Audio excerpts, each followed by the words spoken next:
الجولة الثانية من الدوري السعودي انتهت، والهلال والنصر والأهلي بادين بداية نارية ويرسلون رسالة تحذيرية للجميع أنه غير الدوري ما راح نقبل. خلينا نبوع على أبرز نتائج الجولة الثانية اللي بداها نادي الهلال بفوز كبير على نادي الفيحاء بنتيجة 3-0، ثم بعدها بدأ نادي النصر المباراة بقوة وأنهى المباراة بفوز على نادي الرياض بنتيجة 4-0 في مباراة شهدت مشاركة كريستيانو رونالدو. ثم نادي الأهلي رد على الهلال والنصر وحقق نتيجة كبيرة وفاز على نادي أبها بنتيجة 4-0 في مباراة شهدت تألق النجم الإنجليزي إيفان توني اللي سجل هاتريك. بينما قمت الجولة بين الاتحاد والقادسية انتهت بفوز مثير النادي الاتحاد بنتيجة 1-0 على حساب القادسية، رغم لعب الاتحاد الشوط الثاني كامل منقوص العدد بعد طرد لاعبه السنغالي ديون لوبي. ومن فوز مهم للاتحاد نذهب إلى مفاجأة الجولة، نادي الخلود اللي فاز على نادي التعاون بنتيجة 3-2 في واحدة من أكثر مباريات الدوري إثارة هذا الموسم.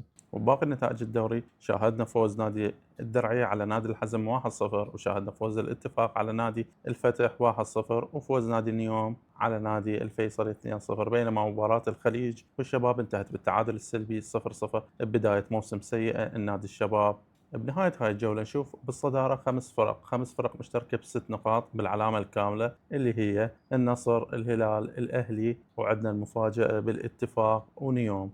وأيضا عندنا مفاجأة ثانية هو نادي الخلود اللي جاي يقدم بداية موسم جيدة جدا. وأقوى هجوم بالدوري بعد مرور جولتين حتى الآن هم نادي النصر ونادي الهلال، الفريقين مسجلين 7 أهداف. بينما أضعف هجوم عندنا بالدوري هو نادي الخليج ونادي الفتح، الفريقين ما مسجلين ولا هدف حتى الآن. بينما أقوى دفاع عندنا بالدوري هو نادي النصر اللي ما استقبل ولا هدف، وأيضا عندنا نادي الخليج ما استقبل ولا هدف. نادي الخليج المفاجأة أنه بالجولة الأولى والثانية تعادل سلبي 0-0، ما سجل ولا هدف ولا استقبل أي هدف. بينما أضعف الدفاع عندنا بالدوري هو نادي الرياض استقبل 8 أهداف خلال جولتين، بعد يجي نادي الفتح اللي استقبل 6 أهداف. بينما صدارة هدافين الدوري بعد مرور جولتين عندنا بالاشتراك لاعبين اللي هم الإنجليزي إيفان توني والفرنسي موسى ديمبلي لاعب الاتفاق، مسجلين اللاعبين 3 أهداف، ويجي بعدهم مجموعة من اللاعبين اللي مسجلين هدفين. بالنهاية رأيي الشخصي للدوري السعودي كبداية أول جولتين أنه صعب فريق ينافس الأهلي والنصر